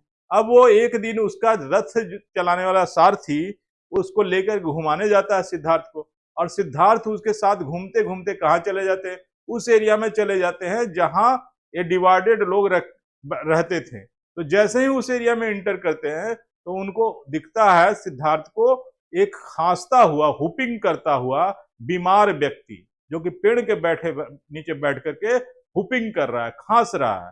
तो ये कभी ऐसी चीजें देखे नहीं थे, तो उनको बड़ा आश्चर्य हुआ कि आखिर ये कर क्या रहा है। तो पूछा वो अपने सारथी से, ये कर क्या रहा है, ऐसे क्यों बने बैठे हैं। तो वो कहता है कि हुजूर ये तो बीमार हो चुका है, बीमारी इसको लग चुकी है और उसी कारण ये हुपिंग कर रहा है। सबको बीमारी लगती है, आपको भी लगेगी, आप भी एक दिन कभी दिन ऐसा कर लेंगे, ठीक है। तो उनको शौक होता है कि अच्छा बीमारी कोई चीज होती है, इस तरह से होता है बीमारी में, ठीक है, क्योंकि उन्होंने कभी एहसास नहीं किया था ना। फिर आगे बढ़ते हैं तो देखते हैं क्या कि एक व्यक्ति जो है वो लाठी लेकर के झुक करके चल रहा है, ठीक है। तो उनको पूछते हैं कि कभी देखा था नहीं कि ऐसे झुक करके चलते हो कोई बुजुर्ग सा व्यक्ति। तो उन्होंने पूछा ये क्या कौन सा जीव है, तो कहा कि जीव नहीं, ये इंसान है, बुढ़ापा आ गया है, इस कारण से ऐसे चल रहा है। आप भी बुढ़े होंगे, हम भी बुढ़े होंगे, सब बुढ़ा होगा, है ना, बुढ़ापा में ऐसा हो जाता है हुजूर। तो उनको डबल शौक लगता है कि अच्छा हम भी बुढ़ा होंगे, ऐसे चलेंगे। तो उनको आश्चर्य बड़ा लगता है। फिर आगे बढ़ जाता है रथ, तो आगे बढ़ता है तो देखते हैं कि एक आदमी लेटा हुआ है और उसके किनारे महिलाएं बच्चे सब मिलकर के बैठ के रो रहे हैं, पूरी मतलब चिल्ला चिल्ला करके व्याकुल होकर के रो रहे हैं। तो पूछते हैं कि अच्छा ये लेटा हुआ क्या कर रहा है और इसके पीछे ये सब इस तरह से क्या कर रहे हैं। तो बोल रहा है कि ये तो मर गया है सर, ये लेटा हुआ नहीं है। और क्या कर रहा है कि ये विलाप कर रहे हैं, उनके सगे संबंधी है, उनसे प्रेम करते थे, अब ये नहीं बचेगा, इसको जला दिया जाएगा, मर गया। तो बड़ा दुख होता है उनको, शौक लगता है, बड़ा डबल ट्रिपल शौक लग गया कि मर भी जाता है, हम भी मरेंगे, आप भी मरेंगे, ऐसा बोल देता है वो सारथी। तो कहा कि मैं भी मर जाऊंगा, ऐसा हो जाएगा, फिर क्या होगा, तो फिर कुछ भी नहीं रहेगा। तो बड़ा शौक लगता है, फिर आगे बढ़ा देता है रथ वो सारा। तो देखते हैं पूरे उस एरिया में जहां पर सारे व्यक्ति जो बीमार थे, जिनकी हालत खराब थी, जो पूरी तरह से किसी का हाथ कटा हुआ है, किसी पर सर पर चोट लगा हुआ है, कोई कराह रहा है, कोई अनाथ है, ऐसे सब तड़प रहा है, दुख दर्द है सबके साथ। तो उसे देख करके घूमते घूमते एकदम इनका दिमाग झन्ना जाता है। तो लोग ये सोचते हैं कि आखिर दुनिया में इतना दुख दर्द है, ऐसे इंसान के साथ होता है, मेरे साथ भी ऐसा होगा। तो ये जीवन क्या है भाई, क्यों हम जन्म लेते हैं, क्यों मरते हैं, ये क्या है, दिमाग में चलने लगता है उधेड़ बुन। उसी उधेड़ बुन में घर आते हैं, पत्नी उनको परेशान देखती है, पत्नी उनसे बहुत प्यार करती है, आगे आगे पीछे पीछे घूमती है परेशान देख करके। फिर क्या होता है कि रात को अचानक नींद नहीं उनको आ रही है, घूमते घूमते बाहर निकल जाते हैं महल से। बाहर देखते हैं तो एक हंस तड़प मतलब एक हंसनी तड़प रही थी, हंस का जो जोड़ा होता है हंसनी, वो तड़प रही है। तो फिर उसी व्याकुलता में अपनी पत्नी से पूछते हैं कि ये क्या कर रहा है, ऐसे क्यों छटपटा रहे हैं। तो बोलती है पत्नी, ये तो हंस की हंसनी है, हंस अब नहीं रहा, वो बिछड़ गया, इससे मर गया है कहीं, अब ये भी नहीं बचेगी, उसके प्रेम में मर जाएगी तड़प करके। तो कहता है उनको और शौक लगता है कि आखिर प्रेम करते हैं एक दूसरे से, तो हम तड़पते हैं एक दूसरे के लिए, है ना। तो दुख दर्द हर जगह, प्यार में भी है, जीवन में भी है, तो आखिर जीवन है क्यों ऐसा। इसी रहस्य को ढूंढने के लिए वो आगे बढ़ते हैं और फिर अपने मतलब व्याकुल रहते हैं, व्याकुल रहते रहते एक ऐसे ही उनको कभी नींद नहीं आती, बेचैन रहते हैं सब चीज को जानने के लिए। एक दिन वो रात को जा करके अपने गुरुजी से पूछते हैं, जो उनको शिक्षा दिए थे, है ना, वैशाली में जाकर पूछते हैं कि गुरुजी बताइए कि आखिर आदमी जन्म क्यों लेता है, मरता क्यों है, रोग क्यों लगता है, ऐसा बुढ़ापा क्यों आता है। अब गुरुजी के पास भी इन सारे सवालों का कोई जवाब नहीं कि आखिर होता क्यों है, ठीक है। तो क्योंकि मरता क्यों है और जन्म क्यों लेता है, इसका कोई जवाब नहीं, ठीक है। तो अब वो सब जगह गुरुजी ने कहते हैं मुझे नहीं पता कोई कि ऐसा क्यों होता है, मैंने जितना ज्ञान था तुम्हें दे दिया, जो समझ में आता था मैंने बता दिया, ठीक है। तो फिर ऐसे ही वो आकर के परेशान परेशान रह रहे थे। तो एक दिन उन्होंने निर्णय किया कि मैं इस रहस्य को ढूंढ करके ही रहूंगा, और रात को वो अचानक निकल गए घर से, है ना। वहीं पटना को छोड़ कर गंगा नदी पार करके सब जगह चलते चले गए, जितने भी स्कॉलर थे, गुरु थे, सबसे मिले, सबसे जाके प्रश्न पूछे, रहस्य ढूंढते रहे, कोई कुछ नहीं बता पाया।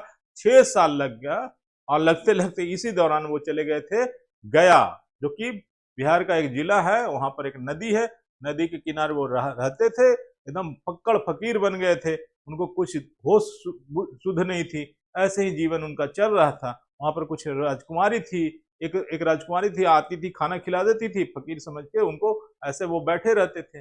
और तब उन्होंने तय किया कि अब खाना भी हम नहीं खाएंगे, इतने व्याकुल थे कि वो खाना भी छोड़ दिए थे, और पेड़ के नीचे बैठ गए।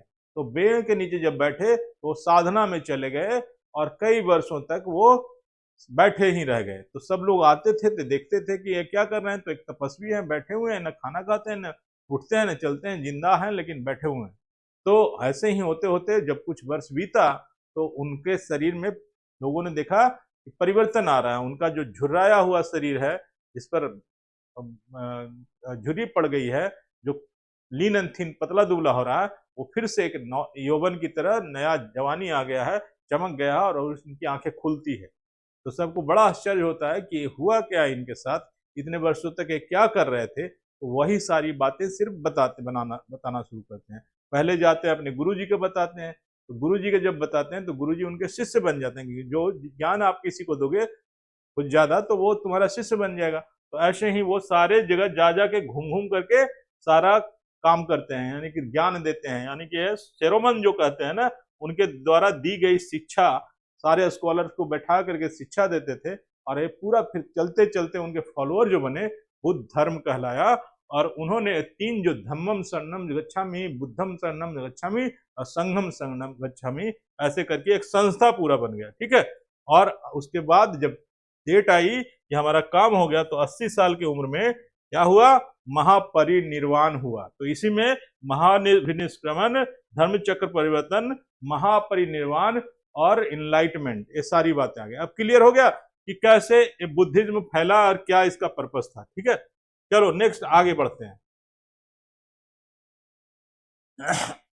अब इसी तरह की बात आती है उसी पीरियड में जैन का। जैन के जो थे ना, उनके पहले फाउंडर जो थे ना, ऋषभ थे। ऋषभ, ये लिख लेना, फर्स्ट फाउंडर ऋषभ, है ना। ये जैन में जो ऐसे बुद्ध में महात्मा बुद्ध है, वैसे ही इसमें भी कई बड़े गुरु हुए। तो 24 तीर्थंकर, 24 तीर्थंकर कहा जाता है। तीर्थंकर मतलब उसके जो ट्यूटर हुए ना बुद्ध की तरह, उसमें 24 लोग थे, ठीक है। एक के बाद दूसरा आए, बुद्ध की मतलब जैन के विचारधारा, जैन जो कह रहे थे, जो जैनिज्म कह रहा था, उसकी विचारधारा में। तो महावीर जैन जो हुए, महावीर जिसको कहते हैं, वो आए थे 24वें पोजीशन पर, यानी उनके पहले 24 तीर्थंकर और आ चुके थे, ठीक है। तो महावीर का जो जन्म हुआ था, वो जन्म ही देख लो, ये 23 तक की चर्चा आती है, 22 की चर्चा इतिहास में नहीं मिल पाती है, ठीक है। 23 जो आता है, वो 23 के बाद में कहा उनका एम्बेलम दिखता है कि स्नेक उनका प्रतीक चिन्ह है, एम्बेलम प्रतीक चिन्ह का था। सॉन्ग ऑफ किंग ऐसा कहा गया है उनको, कि ऐसा इनका एम्बेलम था, ठीक है। और इनका जो ऋषभ का जो टाइम था, वो 540 बिफोर सेंचुरी था, 540 वर्ष पहले सेंचुरी के, ठीक है। उसके बाद इनका उद्देश्य, जैन का क्रिस्टल क्लियर उद्देश्य है कि इस धर्म का, कि नो इंज्यूरी, मतलब किसी को इंज्योर मत करो, जख्मी मत करो, हत्या मत करो, किसी पर अत्याचार मत करो, नो इंज्यूरी, नो लाइंग, झूठ मत बोलो, है ना, कभी झूठ मत बोलो। यानी जैनिज्म लोग मानते हैं, जैन वाले मानते हैं क्या, किसी की कोई इंज्यूरी मत करो, किसी को चोट दुख मत पहुंचाओ, और को झूठ मत बोलो, नो स्टीलिंग, चोरी मत करो, और नो पोजेशन, कुछ रखो मत अपने पास, ये यानी कि कुछ भी मत रखो। इसलिए इसमें जो जैनिज्म प्योर जैन है ना, वो कपड़े भी नहीं रखते, वो ऐसे ही रहते हैं, बिना कपड़ों के रहते हैं। तो उनके 2 फॉलोअर बन गए, श्वेतांबर और दिगंबर, ठीक है। तो श्वेतांबर लोग सफेद कपड़े पहनते हैं, और दिगंबर लोग कुछ भी नहीं पहनते हैं, ठीक है। तो ये इनका प्राइम मोटो था बुद्धिज्म जैनिज्म का कि no injury, no lying, no stealing, no possession. ठीक है, यही उनका उद्देश्य था। महावीर के जो 24वें से तीर्थंकर हुए, उनका एम्बेलम जो था, प्रतीक था, वो लायन था। ठीक है, और ये पैदा कहाँ हुए थे? तो कुंडल ग्राम है, गांव है कुंडल ग्राम। एक कहाँ है? वैशाली, मुजफ्फरपुर में जाओगे बिहार में तो मुजफ्फरपुर है डिस्ट्रिक्ट, उस डिस्ट्रिक्ट में वैशाली एक शहर है, वैशाली के कुंडल ग्राम में इनका जन्म हुआ था। बुद्ध का नेपाल में, महावीर का वैशाली में। ठीक है, और फादर इनका नाम था, उनका सिद्धार्थ नाम था। जैसे बुद्ध का बचपन का नाम सिद्धार्थ था और महावीर के फादर का नाम सिद्धार्थ था। एज देख लो इनका टाइम और उनका टाइम, है ना, थोड़ा सा एज टाइम में, उम्र में अंतर है। ठीक है, समझ में आ रही बात? नेक्स्ट,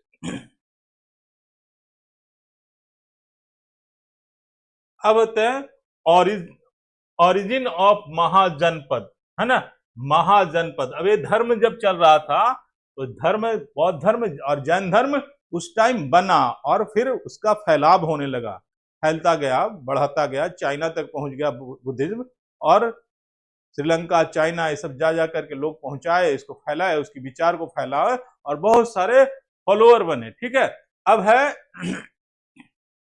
ऑरिजिन ऑफ महा। उसके बाद की जो दुनिया आती है, जो सृष्टि चलता है, और 6th सेंचुरी यानी 600 वर्ष पहले की जो कहानियां आती है, उसमें ऑरिजिन कैसे कैसे भारत में क्या क्या हुआ, किस तरह से घटनाएं हुई। तो 6 लार्ज स्टेट बना, है ना, कब बना? तो उस जैनिज्म बुद्धिज्म के दौरान 16 बड़े बड़े राष्ट्र स्टेट बने इंडिया में, जिसके अलग अलग राजा थे। ठीक है, तो वो 16 कौन कौन से राज थे? तो एक काशी था, काशी, एक काशी विश्वविद्यालय पढ़ते हो, काशी जो यूपी में पड़ता है। कौशल था, कौशल, काशी, अंग जो आज पूर्णिया बिहार का जो है ना अंग था। मगध जो आज पटना, नालंदा जो मूल पटना, नालंदा, जहानाबाद, है ना, गया, ये सब मगध का पार्ट है। फिर है बाजी है, मल्ला ये है, छेदी है, ये सब क्या है? सब, है ना, कुरु, पंचाल, है ना, उसके बाद पंचाल अफगानिस्तान में आज है ना, माचा, है ना, शुरासेना, है ना, उसके बाद अशाका, अवंती, है ना, गंधार, है ना, कोश, कंबोज, ये सारे क्या थे? ये उसके बाद बुद्धिज्म के ड्यूरिंग 16 जनपद, जनपद कहते हैं स्टेट को, जिला को, है ना, 16 जिला बन गए, जनपद बन गए। जिला यानी कि एक एक जिला में एक एक जनपद होता था। तो ये सारे जिला बने थे कब? उसी टाइम में सारे जिला बने थे। ठीक है, इसके बाद इंपॉर्टेंट है, इसमें सबसे इंपॉर्टेंट है मगध। मगध सबसे इंपॉर्टेंट है, मगध, ये मगध है, मगध सबसे इंपॉर्टेंट है क्योंकि मगध सबसे बड़ा राज्य था पूरे एशिया। इसमें मतलब कि इंडिया तो था ही, पाकिस्तान भी था, अफगानिस्तान भी था, बांग्लादेश भी था, म्यांमार भी था, सब मगध ही था पूरा। आगे अब आता है उसके बाद जब ये जनपद बने तो एम्पायर बनने लगा, यानी राजवंश बनने लगा, है ना। देखो कहां से इंसान चला और कैसे कैसे नई सभ्यता बनी और उसके बाद सिस्टम कैसे बनता चला गया। तो अब आगे क्या बनता है? आगे बनता है मगध एम्पायर, यानी मगध, जिसको हम 4 जिला, आज बिहार में जाओगे तो 4 जिले जो हैं मगध में आते हैं। एक आता है पटना, दूसरा नालंदा, तीसरा जहानाबाद, चौथा गया। ठीक है, तो ये सब मगध का क्षेत्र है। ठीक है, तो इसमें मगध, तो इसमें जो वंश बना, मगध बहुत बड़ा क्षेत्र था, यहीं से पूरे पूरे दिल्ली, पूरा हरियाणा, पूरा पाकिस्तान और अफगानिस्तान, उधर म्यांमार तक यहीं से शासन चलता था। तो इसमें पहला जो वंश बना इस दौरान वो हर्यक वंश, Haryanka dynasty, Haryanka dynasty, Haryanka dynasty, Haryanka नहीं है, हर्यक डायनेस्टी। ठीक है, हर्यक डायनेस्टी यानी हर्यक नाम का राजवंश बना। डायनेस्टी क्या होता है? जब बाप एक राजा शासन करता है, फिर अपने बेटे को राजा बनाता है, फिर उसके बेटे के राजा बन जाते हैं, तो उसको राजवंश कहा जाता है। तो एक डायनेस्टी ऐसा ही राजवंश बना उस टाइम में, जिसको हर्यक डायनेस्टी के नाम से इतिहास जानता है। और एक टाइम क्या था? तो वही टाइम था जब बुद्ध पैदा लिए थे 563 को, और ये इसकी राज्य शुरू हुई थी 500 2-3 साल पहले की बात है, उनके जन्म की बात। इस पर क्या आया, बिंबिसार आया था। बिंबिसार उस समय राजा बना था। बिंबिसार राजा बना, हर्यक वंश का बिंबिसार था। ये पूछता है बिंबिसार अपने ग्रैंडफादर से, अपने फादर से क्या किया कि वो उसने उसको छीन लिया शासन और खुद बन गया। और फॉर्मल रूप में नहीं, ये फॉर्मल नहीं, इसके बेटे ने इनसे छीना था, है ना। तो एक ग्रैंडफादर, हाँ, इनके ग्रैंडफादर ने डायनेस्टी रखी थी। लेकिन चर्चा आती है कि बिंबिसार जो है ना, बिंबिसार मतलब इतिहास में बिंबिसार को कहा गया है कि ये डायनेस्टी, हर्यक वंश के डायनेस्टी कौन रखे थे, तो बिंबिसार रखे थे। लेकिन इनके ग्रैंडफादर ने शुरुआत की थी। लेकिन चर्चा, इन्होंने कुछ काम ऐसा किया होगा जिनके वजह से इनकी चर्चा होती है। तो बिंबिसार की चर्चा होती है हर्यक वंश में, ठीक है। बिंबिसार का टाइम क्या था, ये टाइम दिया हुआ है 544 से लेकर के 493। अब देखो यहाँ पर 566 है, यानी 20 साल पहले उनके ग्रैंडफादर थे वहां पर, ठीक है। समझ में आ रही बात। यहाँ पर देखो 44 है, यहाँ 66 है, ठीक है। तो यानी 20 साल पहले बिंबिसार के ग्रैंडफादर थे, और उसके बाद ग्रैंडफादर के बाद बिंबिसार बने। और बिंबिसार किस टाइम में, ये सारा टाइम क्या था, कंटेम्पररी बुद्ध जन्म लिए थे, बुद्ध पढ़ रहे थे, पल रहे थे, उस समय की बात है, ठीक है। उसके बाद कंकर्ड, और इसके बाद जो हुए ना, कंकर्ड किया, है ना, ट्रेड, और है ना, उनके बाद जो हुए ना, बिंबिसार के जो पुत्र हुए ना, वो साउथ में स्टेट बनाने के लिए इसको क्या किया, कंकर्ड किया, है ना, बिंबिसार के बेटे ने, है ना। कैपिटल कहाँ बनाया, राजगृह बनाया, है ना। अंग अंग जो पड़ता है ना, बिहार में अंग पड़ता है उड़ीसा, नहीं उड़ीसा नहीं, ये पूर्णिया से, पूर्णिया नहीं, मुंगेर, सॉरी, मुंगेर पड़ता है, मुंगेर जिला पड़ता है अंग। तो अंग से साउथ बिहार में जाने के लिए रास्ता, यानी ट्रेड करने के लिए, व्यापार करने के लिए बिंबिसार के पुत्र ने इसको कैपिटल बनाया था, ठीक है। यानी कैपिटल मतलब ट्रेड करने के लिए, ठीक है। आगे नेक्स्ट, अजात शत्रु। अब उसी वंश के बाद एक और व्यक्ति आता है, अजात शत्रु, उसी वंश में, है ना। उसी वंश के बाद, है ना, बिंबिसार मतलब उसी डायनेस्टी में अजात शत्रु का टाइम कितना था, तो 492 से लेके 4060 तक, इतने वर्षों तक अजात शत्रु ने शासन किया था। ये क्या था, सन ऑफ बिंबिसार, बिंबिसार के पुत्र थे। यानी बिंबिसार जब बूढ़े हो गए तो सीज कर लिया उन्होंने, उसने डायनेस्टी को बिंबिसार से छीन लिया, और छीन करके क्या किया, वैशाली को अपना और कौशल को शामिल कर लिया अपने जिले में, अपने स्टेट में। वैशाली वहीं पर पड़ता है, गंगा के पार वैशाली पड़ता है, और कौशल वगैरह स्टेट पड़ता है। तो उसको छीन करके ये बना लिए, अजात शत्रु ने छीन लिया है। टाइम पूछता है अजात शत्रु का टाइम क्या था, वैशाली को उसने किस किस स्टेट को अपने साथ शामिल किया, है ना। इसके बाद नेक्स्ट आता है, उसके बाद उड्डयन जो थे, उड्डयन का इतिहास है 460 ईस्वी से 444 बीसी पूर्व की, यानी 440 60 से 460 से लेकर के 444 बीसी बिफोर सेंचुरी की बात है। ये कौन थे, उड्डयन थे। उड्डयन को कहा जाता है फाउंडेड न्यू कैपिटल, इन्होंने नया राजधानी बनाया। पहले क्या था राजधानी, पहले राजगृह था, है ना। अब राजगृह से इन्होंने कैपिटल का मतलब होता है कि जहां राजा रहता है ना, तो राजा का जो राजगृह घर होता है ना, उस घर को सुरक्षा देने के लिए बहुत सारे सैनिक चाहिए, क्योंकि राजा अगर सुरक्षित नहीं रहेगा तो राजा को हत्या करके कोई भी दूसरा शासन चला लेगा, ठीक है। तो इसीलिए कैपिटल बनाया जाता है, राजधानी, जहां पर कि राज्य रहते हैं, इसे राजधानी उसको कहा जाता है। तो पहला जो बनाया था बिंबिसार, जो बनाए थे वो राजगृह, यानी राजगृह एक जगह है, शहर है वहां पर बिहार में, जहां पर वो पहले राज्य था, मगध का सेंटर था, कैपिटल राजगृह। और इसको फिर चेंज किया उड्डयन ने पाटलिपुत्र को बनाया। पाटलिपुत्र को उन्होंने क्यों बनाया, तो पटना जो है, जिसको पाटलिपुत्र कह रहे हैं, वो पटना के नाम से आज जाना जाता है। पटना दो साइड से नदी है, एक तरफ सोन है पश्चिम में, और उत्तर में दक्षिण में पड़ता है गंगा। तो दो तरफ से नदी से इस कारण सुरक्षित है वो, और एक तरफ मगध पूरा साम्राज्य पहाड़ों से राजगीर तक फैला हुआ है, तो वो पूरा क्षेत्र जो है चारों तरफ से सुरक्षित हो जाता है। इसीलिए राजधानी को उन्होंने क्या बना दिया, वो बना दिया पटना को, पाटलिपुत्र को राजधानी बना दिया। और दो और है ना, बिकॉज ऑफ गंगा और सोन मैंने चर्चा कर दिया ना, गंगा और सोन नदी के कारण उन्होंने क्या किया, इसको पाटलिपुत्र को राजधानी बना दिया। नेक्स्ट आगे, शिशुनाग डायनेस्टी, ये डायनेस्टी के बाद अगला डायनेस्टी आता है शिशुनाग वंश, यानी इसमें भी राजा हुए, उसके बेटे राजा हुए, ऐसे करके इसके फाउंडर जो थे, फाउंडेड बाय मिनिस्टर, कुछ मंत्री थे शिशुनाग नाम के। उसी वंश में, जिस वंश की हम चर्चा कर रहे थे, उस वंश में एक मिनिस्टर थे शिशुनाग, है ना। तो शिशुनाग ने क्या किया, कब्जा करके अपना एक डायनेस्टी बनाया जिसका नाम था शिशुनाग, है ना। राजगीर मतलब मगध पर कब्जा करके शिशुनाग वंश आया, ठीक है। शिशुनाग सक्सीडेड कौशल कालाशोक, है ना। कालाशोक उस वंश में, जो बिंबिसार का जो वंश था, उसमें कालाशोक नाम करके एक राजा आया, उसको टेक ओवर करके, हटा करके, उसका जो ये था मिनिस्टर था, मंत्री था, वो शिशुनाग वंश की स्थापना की। एक कब था टाइम, तो ये बुद्धिज्म सेकंड जब चल रहा था फेज, यानी प्रचार वगैरह बुद्धिज्म का चल रहा था उस समय।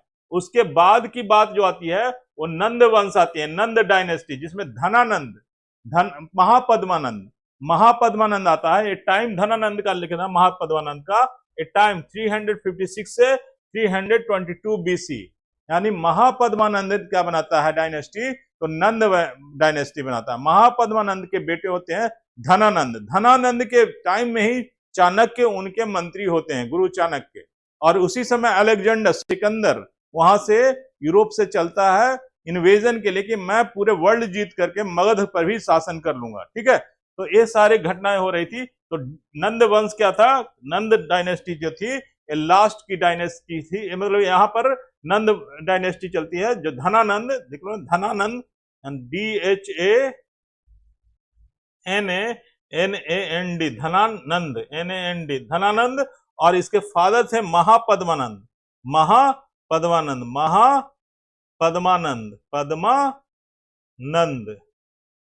ठीक है, महापद्मानंद, ठीक है।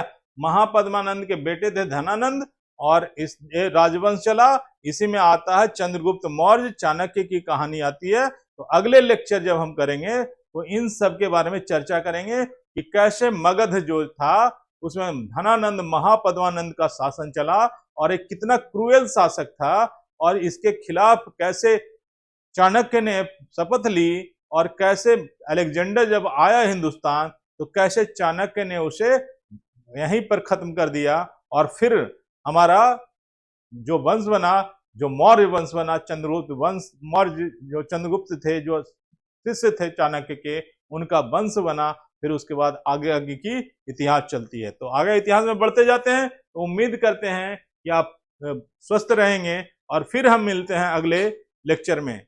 Take care yourself, see you in next class. Thank you very much.